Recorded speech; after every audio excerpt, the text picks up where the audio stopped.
O ano é 1977. O lugar, Enfield, Inglaterra. Uma casa comum em uma rua comum torna-se o epicentro de uma assombração aterradora. Uma força malévola, um poltergeist, fixou residência.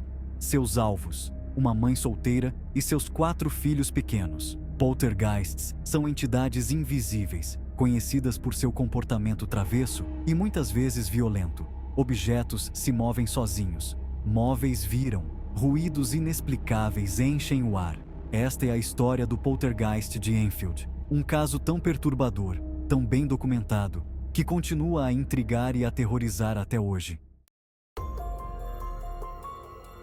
Peggy Hodgson, uma mulher lutando para criar seus 4 filhos sozinha, não tinha ideia do que os aguardava quando se mudaram para a Rua Green, 284. A casa, um sobrado modesto, parecia bastante comum, mas, por baixo da superfície, uma escuridão se agitava.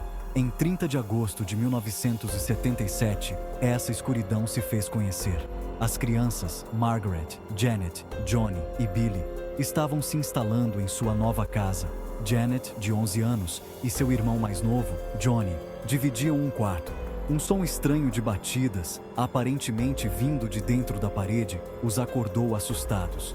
As batidas persistiram, ficando mais altas, mais insistentes. Então, os móveis começaram a se mover. Sua mãe, Peggy, correu em seu auxílio, com o próprio coração batendo forte no peito. Peggy Hodgson inicialmente descartou as alegações de seus filhos, mas no fundo, uma semente da dúvida havia sido plantada. À medida que os dias se transformavam em noites, os distúrbios aumentavam. Objetos voavam pela sala com força alarmante. Peggy, agora uma crente, assistia horrorizada enquanto sua casa se tornava um campo de batalha. Certa noite, uma pesada cômoda se moveu pelo chão, aparentemente por vontade própria. O medo se transformou em pânico. Peggy sabia que precisava procurar ajuda. A polícia chegou, cética, mas obrigada pelo dever. Até mesmo os policiais experientes ficaram perturbados com o que viram. A notícia da assombração em Enfield chegou à Sociedade de Pesquisa Psíquica. A SPR enviou 2 de seus investigadores mais experientes, Maurice Gross e Guy Lyon Playfair. Sua chegada marcou uma virada no caso Enfield. Gross e Playfair chegaram à Rua Green, 284, armados com câmeras, gravadores e uma dose saudável de ceticismo. Eles estavam determinados a descobrir a verdade. O que encontraram foi uma família em crise, vivendo em estado de medo constante. Os investigadores testemunharam em primeira mão as atividades do poltergeist, objetos se movendo, vozes sussurrando e uma sensação avassaladora de desconforto. O epicentro da atividade parecia ser Janet Hodgson, de 11 anos. Janet, uma garota tímida e sensível, tornou-se alvo da ira da entidade. Ela era jogada para fora da cama, arranhada e até mesmo levitava no ar. Um dos aspectos mais convincentes do caso Enfield foi o fenômeno das vozes. Através de Janet, parecia que o poltergeist encontrava sua voz. Rosnados guturais e profundos emanavam da jovem, assustando todos que os ouviam. A voz se identificou como Bill Wilkins, um antigo morador da casa que havia morrido anos antes. Os céticos zombavam, alegando que Janet estava simplesmente imitando as vozes que ouvia na televisão. Mas aqueles que testemunharam em primeira mão, incluindo os investigadores, não se convenceram tão facilmente. A voz de Bill Wilkins foi gravada em várias ocasiões. As gravações, analisadas por especialistas, permanecem inexplicáveis até hoje. O comportamento de Janet mudava e ela atacava aqueles ao seu redor.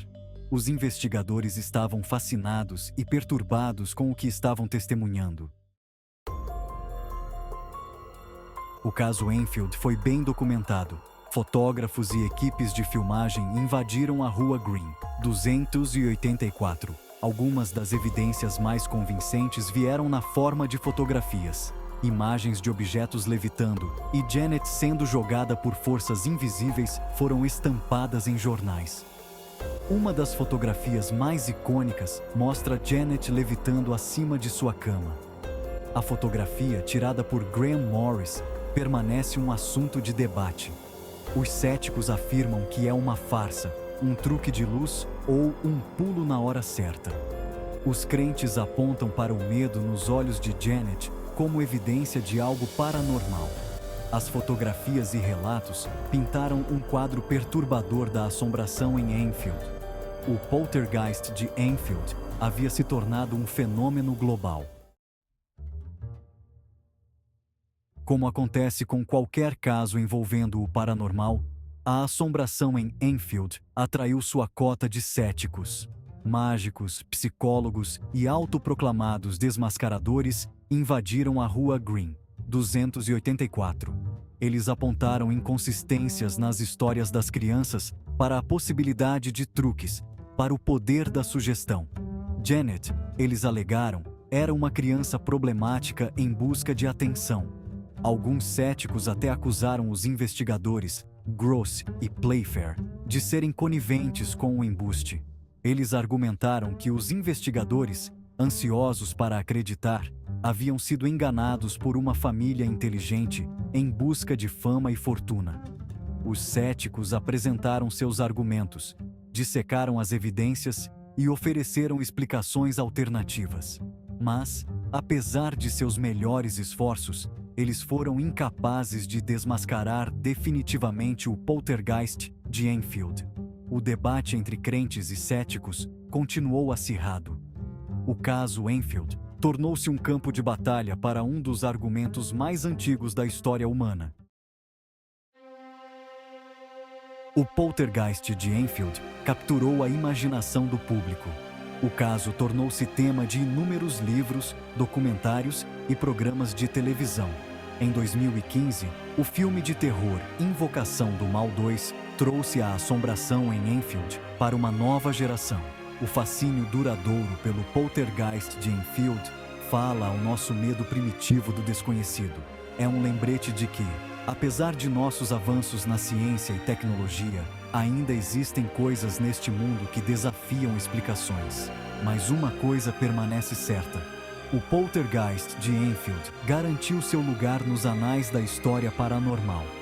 Quer você acredite no paranormal ou o descarte como bobagem, o poltergeist de Enfield é uma história que fica com você. O caso do poltergeist de Enfield teve um impacto profundo sobre os envolvidos. A família Hodgson, para sempre marcada por sua experiência, lutou para seguir em frente com suas vidas. Janet Hodgson, o epicentro da assombração, suportou anos de ceticismo e ridículo. Os investigadores, Gross e Playfair, permaneceram convencidos da autenticidade do caso. O legado de Enfield se estende muito além dos indivíduos envolvidos. O caso ajudou a moldar o campo da investigação paranormal, destacando a importância da documentação completa e análise objetiva. Também alimentou o fascínio do público pelo paranormal, inspirando inúmeros livros, documentários e relatos fictícios. O poltergeist de Enfield tornou-se uma referência cultural. Hoje, a Rua Green, 284, permanece como um testemunho silencioso dos eventos que se desenrolaram dentro de suas paredes. A casa mudou de mãos várias vezes ao longo dos anos, mas as histórias e as lendas persistem. O caso do poltergeist de Enfield, como muitas investigações paranormais, é em última análise inconclusivo. Não há nenhuma prova definitiva que possa satisfazer crentes e céticos. As evidências, embora convincentes, estão abertas à interpretação. As perguntas permanecem. O poltergeist de Enfield era uma entidade real, uma força malévola que atormentou uma família durante anos? Ou foi tudo uma farsa elaborada? A verdade, como costuma acontecer, provavelmente está em algum lugar no meio. O caso Enfield é um lembrete de que a mente humana é uma coisa poderosa, capaz tanto de grande imaginação quanto de auto-engano. é também um lembrete de que o mundo é um lugar estranho e misterioso. O poltergeist de Enfield, real ou imaginário, continua a nos fascinar e aterrorizar. É uma história que fala aos nossos medos mais profundos e à nossa curiosidade sobre o desconhecido. O poltergeist de Enfield permanece evasivo, um mistério que pode nunca ser totalmente resolvido.